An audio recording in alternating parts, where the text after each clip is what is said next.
हमेशा राजा की तरह रहो। राजा क्या करता है? किसी से मांगता नहीं, हमेशा क्या होता है उसका पोज? देने वाला। Live like a king size. King की तरह रहना सीखो, किंग की तरह आदतें बनाओ। अब जब देने की बात आती है तो मन में क्या आता है? क्या पैसा ही दिया जाता है? क्या आप किसी की हेल्प सिर्फ पैसा दे के कर सकते हो? नहीं, देने के लिए बहुत चीज़ें होती हैं जो आपके रिश्ते सुधारने में बहुत मदद करती हैं। क्या क्या होती हैं ऐसी चीज़ें जो हम रिश्तों के सुधार लाने में मदद कर सकते हैं?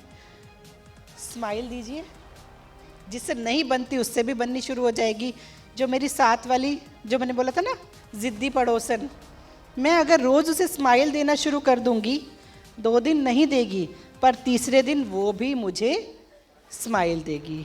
मैं उस घमंडी मामी को हर बार मिलने पर पैर छू दूंगी तो शायद 5वीं 6ठी 7वीं बार वो भी मुझसे प्यार से बात करना शुरू कर देगी। तो अब मैंने 2 काम एक साथ किए। एक तो मैंने दिया, दूसरा क्या किया? ग्रेटिट्यूड शो किया, पैर छुए, नमस्ते की, स्माइल दी। ठीक है, तो 2 काम ये करते हैं तो ये हमारे रिश्ते सुधारने में बहुत मदद करती है। हम एक स्माइल ही देते हैं तो बहुत काम हो जाते हैं। और बहुत सारी चीज़ें हैं, हम कॉम्प्लीमेंट दे सकते हैं।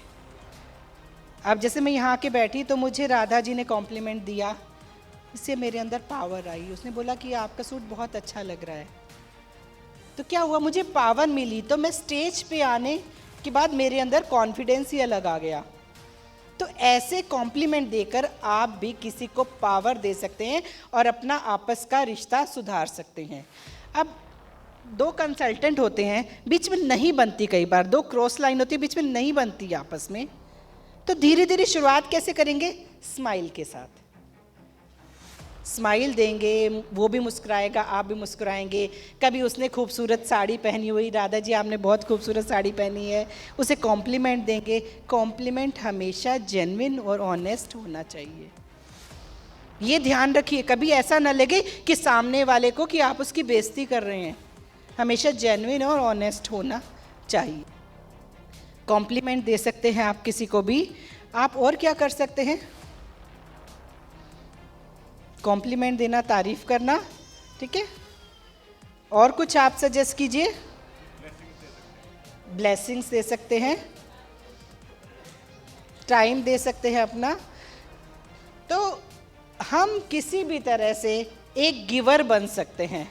अब मैं आपको अपनी एक कहानी से रिलेट ज़रूर करना चाहूँगी इसको, कि जब आप देते हो तो प्रकृति कोई चीज़ अपने पास नहीं रखती, ये 10 गुना या 100 गुना होके वापस आती है। ये मैं खुद रिलेट कर पा रही हूँ अब, आज 9 या 10 साल के बाद। आपकी इजाज़त हो तो बता दूँ, ये पर्सनल बातें हैं हमारी। जब मोदी केयर शुरू किया था, सबको पता है कि हम लोग बहुत कर्जे में थे। मलिक जी बहुत काम करते थे, मैं बुटीक रन करती थी, मैं भी सारा दिन थक जाती थी, ये भी थक के आते थे। ये जनरली सुबह 8 या 9 बजे निकलते थे और रात को आने का कोई टाइम फिक्स नहीं होता था, कभी 11, कभी 12 और कभी कभी 1 भी बज जाता था। ठीक है, तो जब बात आती है बी ए गिवर, तो सबसे पहले तो मैं इन पे ट्रस्ट करती थी। सबसे पहले ट्रस्ट करती थी कि अगर मेरा हस्बैंड 1 बजे घर आ रहा है और 4 लेडीज़ को गाड़ी में घुमा के आ रहा है, प्लान दिखा के आ रहा है, तो सबसे पहले तो मुझे अपने हस्बैंड पे ट्रस्ट होना चाहिए कि वो काम करके आ रहा है। ठीक है, फिर ये जब घर आते थे तो मैं इन्हें रात को 1 बजे आए, 2 बजे आए, 12 बजे आए, गरम खाना खिलाती थी। उसी टाइम फुलके बनाती थी और गरम गरम खाना खिलाती थी। अब इसमें आप कहो कि इसमें रिश्ते सुधारने वाली क्या बात होती है, इसमें गिवर की बात क्या हुई? बट आज उस टाइम का दिया हुआ मुझे याद आ रहा है, जो वापस लौट के आ रहा है। तो मैं मलिक सर से ही पूछना चाहूँगी, आज जब हम इकट्ठे बैठ के नाश्ता करते हैं, हमारा नाश्ता और डिनर एक साथ होता है, लंच अलग अलग, कभी ये मीटिंग में होते हैं, मैं अलग मीटिंग में होती हूँ, कभी मैं घर होती हूँ, ये मीटिंग में होते हैं, तो हमारा ब्रेकफास्ट और डिनर इकट्ठे ही होता है। तो आज क्या होता है, हम एक ही थाली में खाना खाते हैं, तो उस थाली का पहला बाइट कौन खाता है? पहला बाइट ऑफ कोर्स कौन खाएगी? घर की लक्ष्मी। तो मुझे ये, मैं उस चीज़ को रिकॉल कर रही थी कि उस टाइम जो मैंने दिया था अपना समय, अपना प्यार, आज वो लौट कर 100 गुना होकर मुझे मिलता है। कि अगर थाली परोसी भी जाती है, मैं पानी लेने गई हूँ, मैं कुछ भी लेने गई हूँ, मैं अचार लेने गई हूँ, ये मेरा वेट करते हैं कि आएगी, पहला बाइट तो तू ही खाएगी। है खिलाता कौन है पूछ रहे? ठीक है, तो हमेशा देना सीखो, आपको लौट के ज़रूर मिलेगा, चाहे 10 साल बाद मिले। आज से 12-13 साल पहले हालत जब टाइट थी, तो एक बार एक कमेटी भरनी थी। मेरे पास एक गोल्ड की एक चूड़ी पड़ी थी, गोल्ड की एक चूड़ी जो थोड़ी सी टेढ़ी हो गई थी, जो मैं पहन नहीं रही थी और मैंने अपने बॉक्स में रखी हुई थी कि ये पहनी नहीं जा रही क्योंकि बहुत ज़्यादा मुड़ गई है, हल्की थी तो मुड़ गई थी। तो वो कमेटी भरने के लिए मैंने इन्हें अपनी चूड़ी उठा के दे दी थी कि ये गोल्ड की, आप इसे बेच के कमेटी भर दो, कोई बात नहीं। इन्होंने कहा नहीं तू नहीं पहनेगी। मैंने कहा मैं नहीं पहनूंगी क्योंकि टेढ़ी हो गई है, अच्छी नहीं लगती, इसको ठीक कराने का भी फ़ायदा नहीं है, हल्की है, फिर दोबारा मुड़ जाएगी। मैंने इन्हें दे दी। अब वही एक गोल्ड की चूड़ी, शायद वो उस टाइम 6,000 की थी या 7,000 की थी, मुझे 10 साल बाद 6 लाख के डायमंड ब्रेसलेट के रूप में मिली। तो हमेशा देना सीखो, वापस तो प्रकृति लौटाएगी लौटाएगी। तो यही कहते हैं कि लॉ ऑफ अट्रैक्शन सिखाता है आप दो दो दो। वो सिर्फ मैं पैसे की बात नहीं कर रही, यहाँ जो दोनों बातें बोली हैं, मैंने एक जगह प्यार दिखाया है कि मैंने गरम रोटी खिलाती थी और एक जगह पैसा भी दिखाया है। तो आप भी अपनी टीम के साथ, अपने रिश्तों के साथ ही कर सकते हैं। देना सीखो, देते चले जाओ, देते चले जाओ। जब अकाउंट भर जाएगा ना, तो कभी भी आप निकाल सकते हो उस अकाउंट से। तो हमेशा एक राजा की तरह देते जाओ, देते जाओ, देते जाओ। तो मेरी बातों से रिलेट कर पा रहे हैं? अगर आप आज से टीम में हो, अपने डाउन लाइन में है, प्यार बांटना शुरू करो, ब्लेसिंग बांटना शुरू करो, मीटिंग्स बांटना शुरू करो, समय बांटना शुरू करो। वो समय आपको इतना गुना होकर वापस मिलेगा कि आज हम दोनों 15 दिन फ्री होते हैं कि कहीं भी घूम कर आ सकते हैं, क्योंकि टाइम दिया बहुत है। वही टाइम वापस मल्टीप्लाई होके हमें फ्री टाइम मिल रहा है कि हम अगर चाहें तो एक ही मीटिंग करके 1 महीने के लिए घूमने जा सकते हैं। तो सब कुछ मल्टीप्लाई होकर आपके पास वापस आएगा ही आएगा। तो नेक्स्ट करते हैं।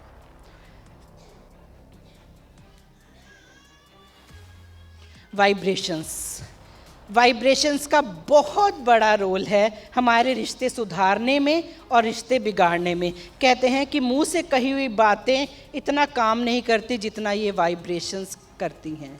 कहते हैं ना, मैंने तो उसे कुछ कहा ही नहीं, पता नहीं क्यों मेरे से सड़ती रहती है, पता नहीं मैंने तो सास को कुछ बोला ही नहीं, पता नहीं क्यों मेरे से मुंह फुलाई रहती है। फ्रेंड्स, बोलना नहीं पड़ता वाइब्रेशंस के लिए, सिर्फ विचार, आपके विचार ही आपके रिश्ते सुधार देते हैं या आपके रिश्ते बिगाड़ देते हैं। तो हमारी 2 तरह की वाइब्रेशंस होते हैं। कहते हैं ना, विचार बनाए जिंदगी।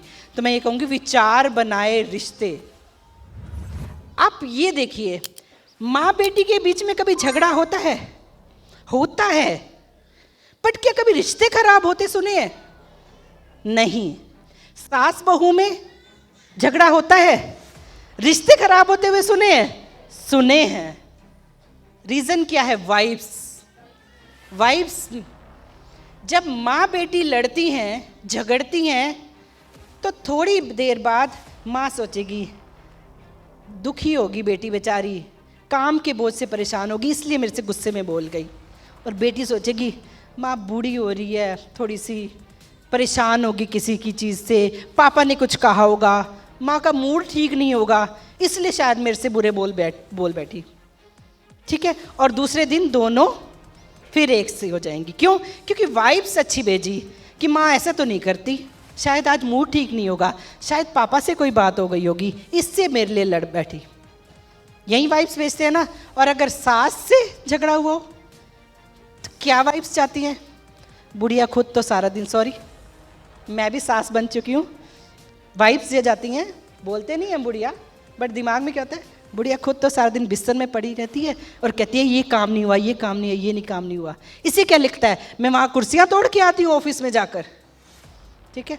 और सास क्या सोचती है, सारा दिन ऑफिस में कुर्सियाँ तोड़ तोड़ के आती है, घर आके बिस्तर पे पड़ जाती है, कहती थक गई। अब दोनों ने वाइब्स क्या भेजी, नेगेटिव। तो क्या होता है, बिना मुंह से बोले आपने अपना रिश्ता खराब कर लिया। तो जो हम वाइब्रेशन भेजते हैं उसका बहुत बड़ा रोल होता है हमारे रिश्ते को सुधारने में और रिश्ते को बिगाड़ने में। तो आप ध्यान रखिए, जब आप सोचें तो अच्छा सोचें, रिश्ते सुधारने के बारे में सोचें, हमेशा किसी की बेटरमेंट के लिए सोचें, कभी भी किसी का नुकसान मत सोचिए। भगवान ना करे आप किसी का नुकसान सोचोगे तो क्या होगा, वो आपके लिए नुकसान सोचेगा, तो नुकसान एक का नहीं होगा, दोनों का होगा। और अगर कोई आपसे नाराज़ भी है, कोई आपको लगता है कि आपका शत्रु भी है, उसके लिए अच्छी वाइब्स भेजना शुरू कीजिए कि कोई बात नहीं, बेचारा बीमार है, भगवान इसे स्वस्थ करो। कोई बात नहीं, बेचारा परेशान है, भगवान इसे स्वस्थ करो। धीरे धीरे वो भी आपके लिए अच्छी वाइब्रेशन भेजना शुरू होगा। शुरू में आपको पता नहीं चलेगा, बट धीरे धीरे आप देखोगे कि आपका शत्रु भी धीरे धीरे आपसे अच्छे रिलेशनशिप में आना शुरू हो जाएगा। सारा वाइब्रेशन का खेल है। मेरे माँ और सास वाले रिश्ते से समझ गए ना कि क्यों होता है, कि माँ के लिए कभी कोई बुरा नहीं होता, दूसरे दिन सब सेम होता है। और जब सास बहू का झगड़ा होता है तो वो लंबे लंबे लंबे चलते रहते हैं। फिर लगता है कि पति को भी भड़का दिया, ये भी कर दिया, वो भी कर दिया, फिर बड़े ख़राब होते चले जाते हैं रिश्ते। तो हमेशा वाइब्रेशन का ध्यान रखिए, वाइब्रेशन से आप बहुत सारे रिश्ते सुधार सकते हैं।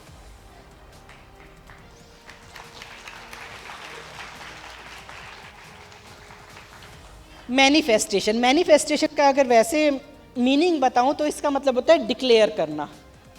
तो आप जो भी सोचते हैं उसे डिक्लेयर करना शुरू कर दीजिए।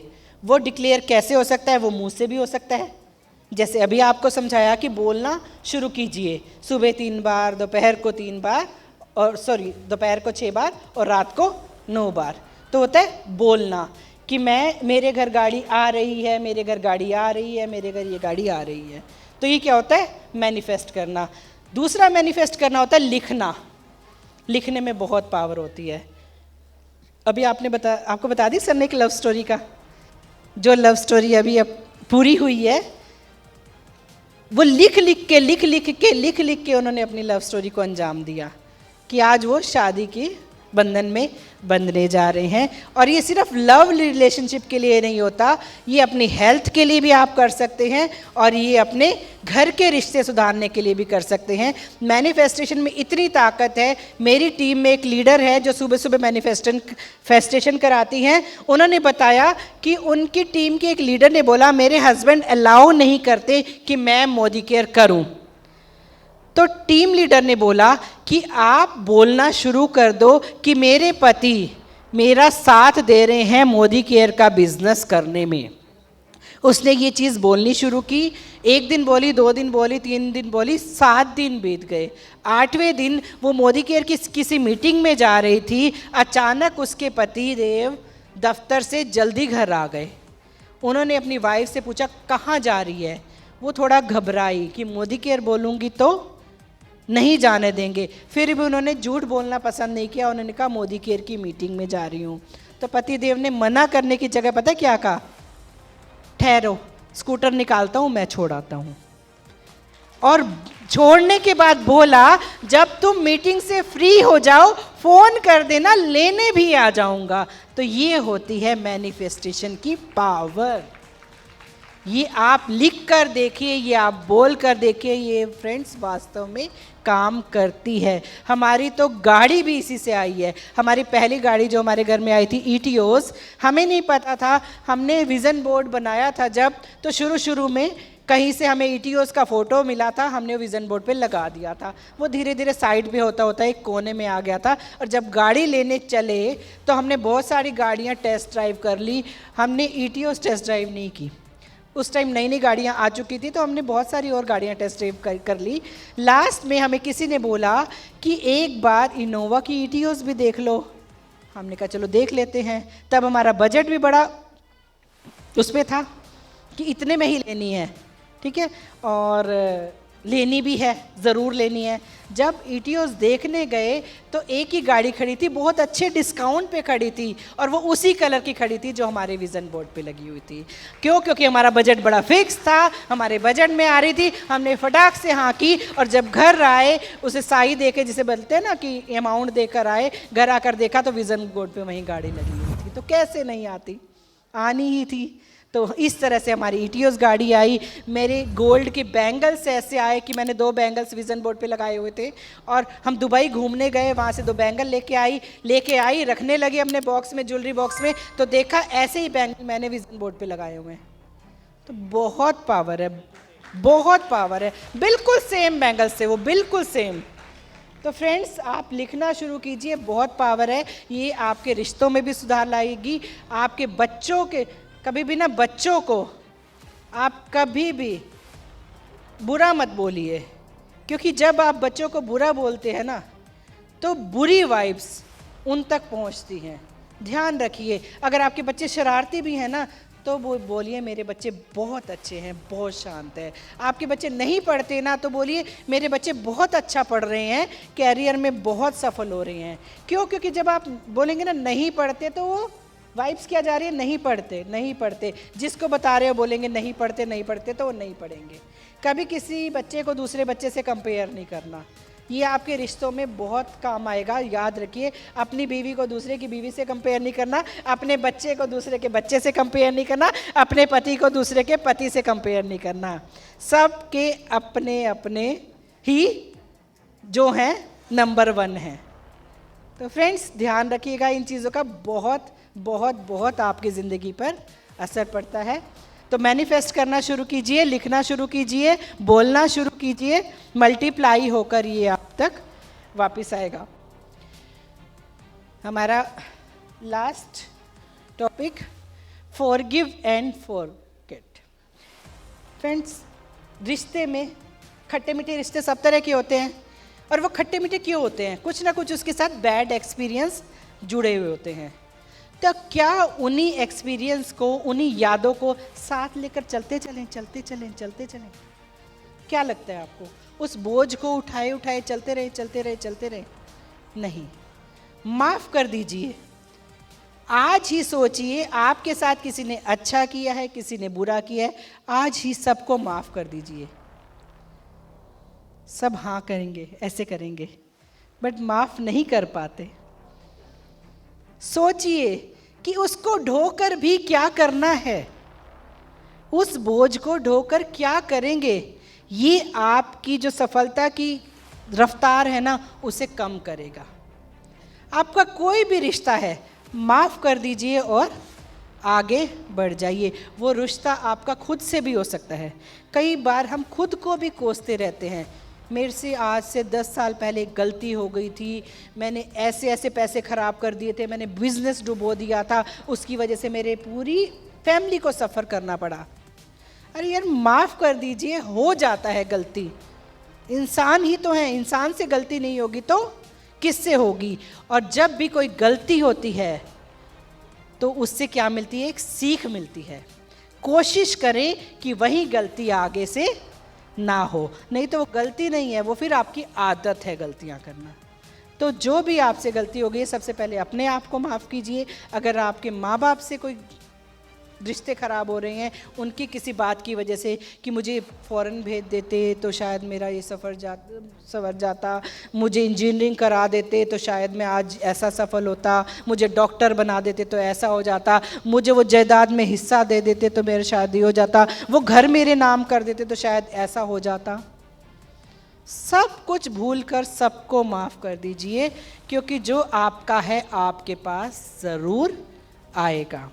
तो सबको माफ़ कीजिए, चाहे वो आप खुद हैं, आपके माँ बाप हैं, आपके बच्चे हैं। बच्चों से भी गलतियाँ हो जाती हैं, अड़ोसी से, पड़ोसी से, किसी से भी कोई रंजिश है ना, आज सोच के जाइए, आज से सब आपके एक बराबर, किसी से ना कोई गिला ना कोई शिकवा, सबको माफ़ कर दीजिए। कर सकते हैं? बहुत मुश्किल काम है ये, बट अगर कर देंगे तो आपको एक कहते हैं ना दिली सुकून महसूस होगा कि भैया अब इससे कोई हमारा रंजिश नहीं है, कोई शिकवा नहीं है, सब माफ़ कर दिया और आगे बढ़ जाइए। और यही खुशी का रास्ता है। हो गया? और यही खुशी का रास्ता है। और कहते हैं कि खुद को खुश रहने की चाबी आप ही के हाथ में है। अपनी चाबी किसी और को मत दीजिए। किसी को कोई हक नहीं है कि आपकी खुशियों को चुरा सके। तो अपनी खुशियों की चाबी आप अपने पास रखिए और खुश रहिए। तो आज आपके लिए एक ब्लेसिंग दे के जाऊँगी, दुआ दिल से करके जाऊँगी। खुश रहो, आबाद रहो, दिल्ली रहो या फरीदाबाद रहो। Thank you so much.